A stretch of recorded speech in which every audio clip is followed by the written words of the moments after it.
Welcome to Samba Samba. Enjoy the video. You begin by turning on Bluetooth and location. That gives your device permission to scan. Next, put the gadget you want to find into discovery or pairing mode, often a long press or dedicated button. Once done, open your phone or computer's Bluetooth panel and start scanning. You should see new names populate. Make sure to be within about 10 meters and clear line of sight when possible, because walls and interference reduce detection range and slow the scan. You now handle the middle work. Refine the scan and identify the device. First, refresh or toggle Bluetooth. That resolves many transient issues. Then, check the target's LEDs or app status to confirm it's actively advertising. This explains why a device might be invisible.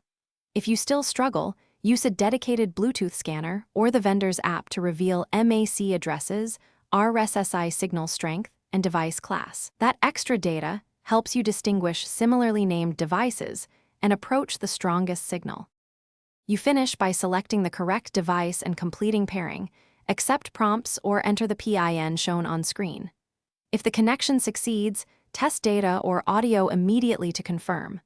When pairing fails, reboot both devices, delete old pairings or forget the device, then retry scanning. This clears cached conflicts. And if nothing shows up, move closer and temporarily disable nearby Bluetooth or crowded Wi-Fi bands. Reducing interference often solves otherwise mysterious visibility problems. Thanks for watching. Consider subscribing if we helped you.